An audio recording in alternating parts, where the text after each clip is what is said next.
자, 잠언 23장 5절 말씀을 힘차게 샤우팅합니다. 시작. 내가 어찌 허무한 것에 주목하겠느냐. 정령이 재물은 스스로 날개를 내어 하늘을 나는 독수리처럼 날아가리라. 내가 어찌 허무한 것에 주목하겠느냐. 정령이 재물은 스스로 날개를 내어 하늘을 나는 독수리처럼 날아가리라. 내가 어찌 허무한 것에 주목하겠느냐. 정령이 재물은 스스로 날개를 내어 하늘을 나는 독수리처럼 날아가리라. 잠언 23장 5절 말씀. 아멘. 할렐루야. 네, 오늘 함께 읽을 귀한 말씀을 가지고 허무한 것을 분별하는 지혜, 허무한 것을 분별하는 지혜라는 제목으로 하나님 말씀 함께 나누겠습니다. 자, 잠언 23장은요, 지혜로운 삶을 위한 경고와 권면으로 가득 차 있습니다. 그래서 세상의 유혹으로 다가오는 재물, 권력, 술, 정욕 이런 것들을 경계하고 또 자녀 양육과 또 사람들과의 관계, 이런 관계에서 하나님의 지혜로 분별할 것을 우리에게 말씀하고 있습니다. 특별히 인간을 흔들리게 만드는 미혹하는 것이 세 가지가 있는데 절 따라해 볼까요? 술, 음식, 정욕, 이런 것들이 있는데 이런 것들에 빠진 자들에게 이 세상의 달콤한 유혹이 결국은 파멸로 돌아가게 된다라는 것을 이야기하고 있습니다. 자, 그러면 오늘 말씀을 통해서 하나님께서 우리에게 돈도 주셨고, 그쵸? 시간도 주셨고, 관계도 주셨고, 하나님이 다 주신 건데 하나님이 그 주신 것을 허무하게 만들면 안 되겠죠? 잘 분별해야 되겠죠? 모든 게 주셨다고 해서 다 좋은 게 아니라 주신 것에 미쳐서 미혹당해서 하나님을 잃어버리면 그건 안타까운 일이잖아요. 그러니까 하나님이 주신 게 있는데 그 주신 게 허무하게 되지 않도록 잘 분별하고 어떻게 사용해야 될지 그것을 깨닫는 지혜가 있기를 주님의 이름으로 축원합니다. 자, 첫 번째, 하나님이 주신 것을 허무하게 사용하지 않으려면요. 자, 첫 번째 필요한 게 뭐냐면 저를 따라해 보겠습니다. 절제하라. 절제하라입니다. 절제하라. 여러분 그 갈라디아서 5장에 보면은 22절, 23절에 성령의 9가지 열매가 나오죠. 거기 보면 오직 성령의 열매는 사랑, 희락, 화평, 오래 참음, 자비, 양성, 온유, 충성. 다음에 뭐냐면 절제. 절제가 맨 마지막에 있어요. 그래서 절제를 맨 마지막에 하신 이유가 무엇일까? 그것을 계속해서 묵상하고 생각하다 보면 어떤 생각이 드냐면 이 모든 것, 사랑, 희락, 화평 이 모든 것들도 그것이 절제되지 않으면 문제가 된다. 사랑도요, 절제가 있어야 되고요. 희락도 마찬가지.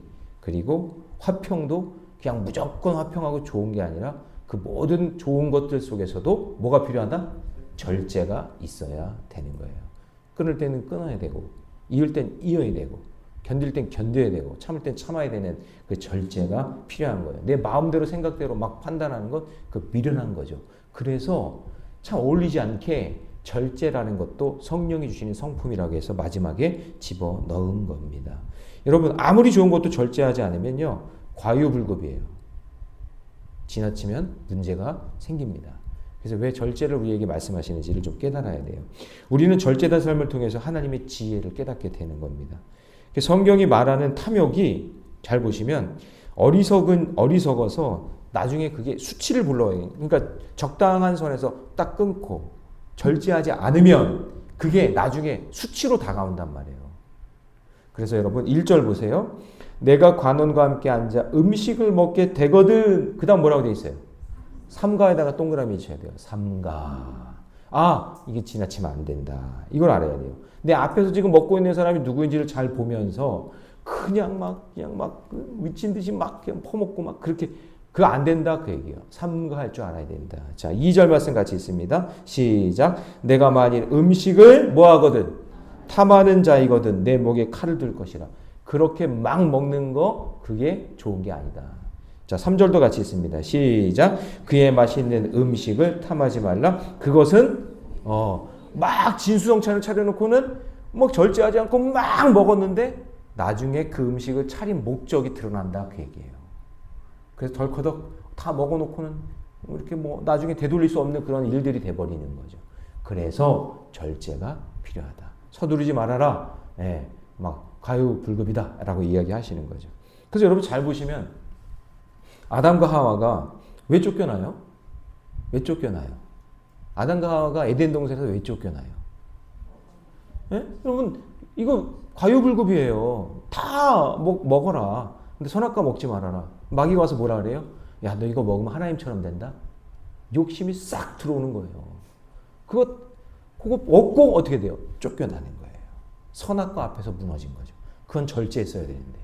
하지 말았어야 되는데. 그럼 야곱의 형 에서가 뭐에 다 팔아먹죠? 팥죽 한 그릇에 장자권 팔아먹고 축복권까지 다 팔아먹는 거예요. 장자의 권리는요, 분깃이에요. 생명이란 말이에요. 그러니까 팔면 안 되는 거예요. 그럼 어떻게 함부로 팔아요? 자기는 장난처럼 했겠지만 그거는 하나님 보실 때는 망령된 거예요. 그러니까 절제가 안 된 거죠. 팥죽 한 그릇에 너무 배고프니까 팥죽, 야 팥죽 한 그릇만 줘. 내가 그냥 다 줄게. 그래서 덜커럭 넘어가는 거죠. 절제가 안 되는 거예요. 그렇지만 여러분 우리 예수님 보세요. 우리 예수님한테 배워야 될 게 뭐냐. 예수님은 40일 동안 금식하고 그렇게 배고픈데도 마귀의 유혹에 넘어가지 않잖아요. 절제예요, 절제. 그러니까 앞에 있는 거 다 지켜도 절제하지 않으면 소용이 없는 거예요. 그래서 우리에게 얘기하는 거예요. 절제해라. 끊을 건 끊어라. 잘 참아내라. 이렇게 얘기하는 거죠. 그래서 여러분 우리가 꼭 명심해야 될 게 절제라는 것을 기억하셔야 돼요. 어떤 한 기업인이 부를 쫓아가다가 자기가 일 중독에 걸린지도 모르고 계속해서 일에만 빠져 있는 거예요. 결국에는 그렇게 살아갔는데 어떻게 보면 자녀 양육도 실패하고 다 실패하고요. 가정, 건강 다 잃고 나서야 삶의 본질을 찾는 거예요. 아, 내가 절제하지 못했구나. 내가 그냥 미친 듯이 돈만 쫓아 살았구나. 내가 그냥 그렇게 살았구나. 그래서 재물을 하나님보다 더 소중하게 여기는 그 순간, 재물을 절제하지 못하는 그 순간 우상 숭배에 빠지는 거예요. 뭐예요? 돈의 우상 숭배에 빠지는 거예요. 네. 그래서 여러분 늘 기도하실 때 내가 어디에 빠져 있는가 이걸 보셔야 돼요. 적용 질문 드립니다. 나는 얼마나 재물, 권력, 술, 정욕, 쾌락 앞에서 절제하고 살고 있습니까? 어떤 사람은 말이 절제가 안 돼. 그냥 막 말해. 그래서 그런 사람은 말로 망해요. 말 그렇게 했다가 말을 어느 순간 끊고 참아내고 절제해야 돼. 근데 그게 안 되는 거예요. 바라기는 여러분 모든 조건 앞에서 하나님이 이것도 주셨고 저것도 주셨고 다 주신 거지만 거기에 마지막에 절제가 있다는 사실을 꼭 기억하셔야 돼요. 뭐가 있다고요? 절제가 있다. 여기서 하나님의 뜻을 잘 분별하는 저와 여러분 되시기를 축원합니다. 자, 두 번째요. 하나님이 주신 것이 허무하게 사용되지 않으려면요. 어리석은 자와 거리를 두라 이렇게 얘기해요. 이게 관계 문제거든요. 자, 눈에 보이는 외모에 속지 말고 그 말보다 마음을 보려고 노력을 해야 되는 건데, 자, 6절 보세요. 6절. 악한 눈이 있는 자의 음식을 먹지 말며. 악한 눈. 그러니까 뭔가 목적을 가지고 음식을 차려주는 사람 있잖아요. 뭔가 이렇게 뒷거래가 있거나 뭐가 있을 때는 뭐 음식이든 뭐든 착 하면서 뇌물도 주고 막 돈도 주고 막 하면서 뭔가 이렇게 뭐가 뒷거래가 있는 게 있잖아요. 이런 거 여기에 탐하거나 욕심내지 말아라. 거기 보면 악한 눈이 있는 자의 음식을 먹지 말며 그의 맛있는 음식을 뭐 하지 말라? 탐하지 말라. 그 조심해라. 거리 둬라 라는 거예요. 거리를 둬라. 7절 같이 있습니다. 시작. 대저 그 마음의 생각이 어떠하면 그 위인도 그러한즉 그가 내게 먹고 마시라 할지라도 그의 마음은 너와 함께 하지. 속내가 다르다 그 얘기예요. 겉으로는 막 음식 차려주면서 이것도 해달라 저것도 해달라 잘한다 하면서 막 해주는 것 같은데 뒤에는 목적이 다른 거예요. 이런 거에 조심해야 된다. 거리를 둬라. 이런 어리석은 자를.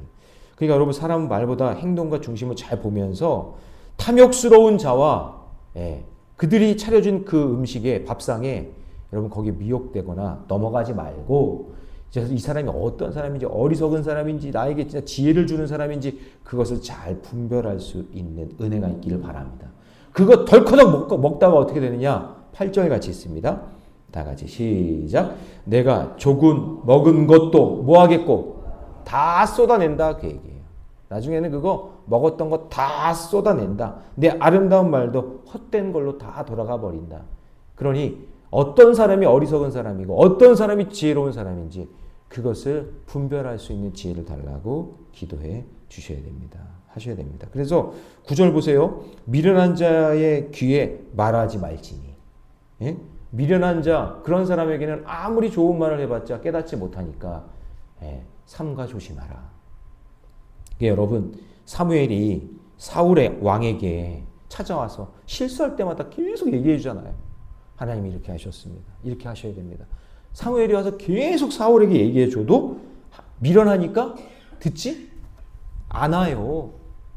자기가 어떻게 해서 왕이 됐는지를 알아야 되는데 깨닫지 않아요. 사무엘이 와가지고 이렇게 해야 됩니다. 이렇게 아무리 얘기해도 듣지 않아요. 나중에 어떻게 해요?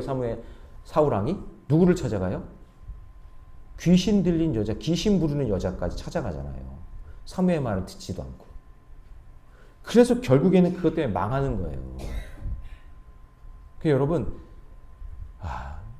이게 말씀을 들리는 신앙 공동체 말고 여러분 세상에서 자꾸 여러분 유혹하는 사람 있잖아요. 예? 여기 가보자, 저기 가보자. 그러다가 덜커덕 넘어가는 거예요. 그런 유혹에 넘어가면 안 돼요. 그런데 가지 마시고 교회 와서 기도하세요. 예? 그리고 속회예배 열심히 참석하시고 예. 말씀이 들리고 지혜 있는 곳에 항상 있으시기를 바랍니다. 미련한 사람들의 말에 넘어가지 않게 되기를 바랍니다. 예. 자, 적용 질문 드립니다. 나는 어떤 사람들과 함께 시간을 보내고 있습니까? 여러분 주변에 어떤 사람이 많습니까? 예. 미련한 사람들을 멀리 하시고 지혜로운 사람을 가까이 하시고 말씀이 들리는 공동체 안에 살아가는 저와 여러분 되시기 바랍니다. 그래서 여러분 예수님이 산상수훈이 마태복음 5장, 6장, 7장까지잖아요. 그 7장에서 뭐라고 해서 초반에 예? 미련한 자에게 지혜를 줄 필요가 없다. 그건 뭐냐면 마치 진주를 누구에게 던지는 것 같아? 이게 무슨 말이에요? 진주를 돼지에게 던진다는 말은 뭐예요? 필요 없다 그러는 거죠. 돼지에게는 그런 진주를 줘봤자 가치를 모르는데 그걸 줘서 뭐하냐 그런 얘기죠. 줄 필요가 없다. 근데 왜 너희들은 그렇게 깨닫지도 못하는 사람들과 그렇게 사귀고 있느냐 그 얘기죠. 여러분 들을 끼가 있는 사람, 여러분에게 지혜를 줄 수 있는 사람, 좋은 친구, 좋은 성도, 좋은 교제가 있는 인생이 되시기를 축원합니다. 오늘 기도할 때도요. 하나님 내 자녀들이 만남의 복이 있기를 원합니다. 세상 사람들과 미련한 자들과 짝하지 않게 해주시고 그래서 여러분 다른 것 아니어도 왜 불신결혼이 무서운 거냐면 하나님 말씀을 잘 깨닫고 지혜가 있는 사람을 만나야 되는 거예요. 그냥 교회 다니는 게 아니라 하나님의 말씀의 가치를 정말 소중하게 아는 사람, 그런 사람을 만나야 돼요. 그게 지혜예요. 그러므로 여러분 믿음과 지혜를 추구하는 사람, 그런 사람과 교제하고 말씀이 들리는 공동체 안에서 신앙생활 잘 하시기를 주님의 이름으로 축원합니다. 자, 세 번째, 하나님이 주신 것에 허무하게 사용하지 않으려면요, 이 사회적인 약자, 내 주변에 있는 약자들 있잖아요. 약자들을 사랑해야 돼요. 여기에서는 약자는 나보다 약하다고 생각되면 다 약자인 거예요. 나보다 약하다고 생각하는 사람은 다 약자. 자, 먼저 10절 말씀 같이 있습니다. 10절 다 같이 시작. 옛 지계석을 옮기지 말며 고아들의 밭을 침범하지 말지니라. 자, 고아들이 나오네요. 고아들은 힘이 없죠. 예, 사회적인 힘이 없는 사람, 고아와 같은 존재. 근데 지계석은 어제 제가 말씀드렸지만 바운더리예요. 그러니까 하나님이 나에게 주신 그 땅인데 고아들은 힘이 없으니까 그 땅을 물려받았어도 관리가 안 되잖아요. 그러니까 악한 사람들이 지계석을 옮긴다 그 얘기예요. 요만큼이 그 고아의 땅인데 얘가 힘이 없으니까 지계석을 옮겨가지고는 니네 땅 아닌데? 내 땅인데? 이렇게 하면서 빼앗아 간다 그런 얘기죠. 그렇게 하면 안 된다는 거예요. 자, 그러니까 만약에 그들이 힘들게 하면 어떻게 되느냐? 그들을 힘들게 하고 어렵게 만들면 자 11절 같이 있습니다. 시작. 대적 그들의 구속자는 강하시니 그가 너를 대적하여 그들의 원한을 풀어주시리라. 너가 힘이 세다고 약자들을 그렇게 업신여기고 폭력을 행하고 악한 말을 하고 그렇게 해서 그 지계석을 옮겨놓거나 뺏어버리면 이 지계석이라는 게 상징적인 거겠죠. 분기시고 하나님이 주신 고유한 생명인데 그걸 그렇게 해하면 그건 누가 갚아주신다는 거예요? 하나님이 갚아주신다. 여러분 약자들 힘들게 하면 안 돼요. 약자들에게 눈물 흘리게 하면 안 돼요. 선하고 복되게 아름다운 관계를 유지하면서 함께 살아가야지 내가 힘이 있다고 능력이 있다고 그 막 행사하는 거 그 하나님이 기뻐하시지 않는다라는 거예요. 그러면서 이제 자녀 양육에 대한 이야기를 나오는데 이걸 읽다가 우리 아이들이 집사람을 쳐다보더라고요. 어제 이제 가정 예배 드렸는데 자 13절 같이 있습니다. 시작. 아이를 훈계하지 아니하려고 하지 말라. 이거 훈계하라는 얘기죠. 훈계하라는 얘기예요. 그 다음 시작. 채찍으로 그를 때릴지라도 그가 죽지. 채찍으로 때리라고 얘기인 거잖아요. 그러니까 이거는 뭐냐면 그냥 막 무턱대고 때리라는 얘기가 아니라 양육하라는 얘기죠. 이 아이가 절제하지 못하면, 그죠? 어리석은 자들과 사귀고 말씀대로 살지 않으면 그럴 때는 훈계하라 그런 얘기잖아요. 이거는 그러니까 무조건 너 일로 와, 일로 와, 일로 와. 나 기분 나빠. 너 일로 와, 일로 와, 일로 와. 해가지고 무조건 때리라는 얘기가 아니잖아요. 그렇죠? 무작정 때리는 그런 부모가 그건 진짜 너무 힘들죠. 그건 괴로운 일이죠. 사실 어제 집사람이랑 좀 회개하면서 아이들한테 야 엄마 아빠가 때린 거 좀 미안하다 이렇게 얘기하고 막 그랬거든요. 근데 이유 없이 때린 건 아니잖아요. 얼마나 말을 안 듣고 그냥 얼마나 그냥 공부도 안 하고 그냥 얼마나 그렇게 속을 새기는지. 그러니까 그런 감정의 표현으로 이렇게 나오고도 하고 그런 거잖아요. 그러면서 회개도 하고 그러기도 미안하다 이렇게 얘기했지만 여기서 얘기하는 건 뭐냐면 미련한 거예요. 자녀들이 그렇게 말씀을 가르치고 그렇게 얘기를 해줘도 제가 얘기했지만 이때는요 말씀의 양육자는 누구냐면 부모예요. 제가 주일에도 이제 말씀드리겠지만 제가 여러분 아브라함과 롯 얘기 해줬죠. 왜 롯이 아브라함을 떠나니까 왜 범죄예요? 말씀이 누구에게 임하니까? 아브라함에게 임한단 말이에요. 이때 성경책 같은 게 없으니까 말씀이 아브라함에게 임하기 때문에 아브라함이랑 같이 하는 게 말씀이랑 같이 하는 거예요. 가까이 사는 거란 말이에요. 그런데 아브라함을 떠났다는 얘기는 뭘 떠났다는 얘기예요? 말씀을 떠난 거죠. 그러니까 망하는 거예요. 근데 이 아이들이, 자녀들이 부모에게 업신여기고 부모를 자꾸 떠나려고 그러네. 미련한 짓 하네. 뭐예요? 엄마 아빠가 하나님 말씀으로 양육을 하는데도 그 말씀을 듣지 않으니 미련한 거잖아요. 그러니까 채찍을 가한다. 야단쳐라 그 얘기예요. 그래서 매는 자녀를 해치는 게 아니라 여기서는 그 영혼을 음부에서 건져내는 구원의 역할을 한다. 이게 너무나 중요한 거죠. 그러니까 여러분 보세요. 이게 전제가 뭐냐면 엄마 아빠가 말씀의 양육자가 돼야 돼요. 말씀의 양육자가 되어야 매를 들어도 권위가 있는 거예요. 나는 그냥 말씀도 아니고 인생 그냥 엉망으로 살면서 비성경적으로 살고 그냥 비가치관으로 살면서 자녀들 잘 되라고 이렇게 매를 대는 거 그거는 성경적이지가 않은 거예요. 내가 말씀을 붙잡고 아이들이 말씀을 양육하고 말씀대로 사는 그 모습을 보여줄 때 그때 매를 들어도 그게 권위가 있는 거지. 그렇지 않고서는 의미가 없는 거예요. 그래서 그 말씀의 양육자가 말씀대로 살기를 원하는 그런 마음으로 매를 들 때 지옥으로 가는 자녀를 끄집어내는 거예요. 믿으십니까? 할렐루야. 예, 그게 14절이에요. 14절 말씀 같이 있습니다. 다 같이 시작. 내가 그를 채찍으로 때리면 그의 영혼을 수월에서 구원하리라. 할렐루야. 예, 그 말씀의 양육자가 되셔야 돼. 먼저 매를 먼저 들지 말고 내가 진짜 철저하게 말씀의 양육자가 되고 있느냐. 그게 중요한 것이겠죠. 그래서 여러분 엘리 제사장은 아들들을 훈계하지 않잖아요. 저는 그렇다고 생각해요. 왜냐하면 이미 엘리 제사장에게는 말씀이 안 들려. 왜냐하면 한나가 그렇게 하나님 말씀 들으면서 사무엘이 그렇게 이거 하나님 음성 아닙니까? 사무엘아 사무엘아 사무엘아 계속 사무엘은 하나님의 음성을 듣는데 엘리는 들어요 못 들어요? 못 듣잖아요. 그러니까 말씀을 못 듣는 자인 거예요. 근데 자녀 양육도 못 하는 거예요. 엘리가. 그래서 홈리와 비나하스가 죽는 거예요. 그러니까 여러분 말씀이 들리셔야 돼요. 예, 매를 먼저 들지 말고 내가 말씀이 들리는 사람인가, 말씀이 들리고 말씀대로 살고 있는가. 그래야 하나님이 세우시는 양육자가 되는 거지. 말씀을 듣지 않고 말씀대로 살지 않으면 매를 들어도 소용이 없어요. 없어요. 그래서 어떤 한 어머니가 자녀가 잘못되었을 때 즉시 훈계하고 그리고 말씀으로 또 양육하고 기도해주고 그럴 때 그 청소년 시기를 탈선하지 않고 믿음으로 가는 거예요. 그러니까 제가 저희 어머니 아버지 배운 게 없는 분이거든요. 진짜 배운 게 없는 분인데 저희 어머니는 뭐 고등학교도 못 마치고 서울로 왔으니까.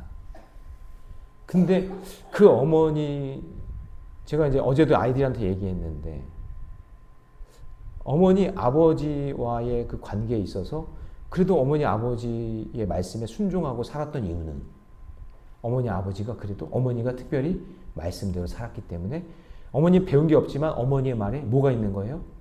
권세가 있는 거예요. 권위가 있단 말이에요. 왜요? 말씀대로 사니까. 하나님 말씀 붙잡고 사니까. 그 신실한 모습을 보여주니까 어머니가 배운 게 없고 무식하고 그래도 어머니가 그 하시는 그 말씀과 삶이 나한테 가르침이 되는 거죠. 그런 거예요. 지금 생각해 보니. 그러므로 여러분, 하나님 말씀에 가까이 하십시오. 말씀에 순종하며 사시기 바랍니다. 그것이 자녀 양육의 첫 번째 방법인 거예요. 자, 적용 질문 드립니다. 나는 내 자녀 또 다음 세대 어떻게 양육하고 있습니까? 바라기는 사랑 안에서 말씀으로 훈계하고 기도와 삶을 통해 그들을 주께로 인도하는 저와 여러분 되시기를 주님의 이름으로 축원합니다. 자, 말씀 정리해 봅니다. 허무한 것을 분별하는 지혜가 있어야 된다 그랬어요. 첫 번째, 절제 필요합니다. 자, 두 번째, 어리석은 자와 멀리 하십시오. 하나님 말씀이 없는 자와 멀리 하십시오. 그 다음에 세 번째, 사회적 약자, 나보다 약한 자, 내 자녀겠죠. 가까이 있는 그 자녀들을 사랑으로, 말씀으로 훈계하는 저와 여러분이 되시기를 주님의 이름으로 축원합니다. 기도하겠습니다. 사랑의 하나님, 주님의 은혜 감사합니다. 오늘도 하나님의 말씀으로 우리를 깨우시고 이 세상 헛된 재물과 미련한 말들로부터 우리를 지켜주시니 감사합니다. 우리가 재물 앞에 절제하며 어리석은 자들과 거리를 두고 자녀를 사랑함으로 훈계할 수 있는 지혜를 허락해 주시옵소서. 우리의 말과 마음이 하나님께 드려지며 삶이 지혜로 인도함 받으며 살기를 원합니다. 특별히 우리 새벽의 용사들 오늘 간절히 부르짖는 기도마다 응답되게 하여 주시고 사람이 아니라 하나님께서 역사해 주시는 은혜를 경험하며 살게 해 주옵소서. 이 모든 말씀 우리 주 예수님의 이름으로 기도하옵나이다. 아멘.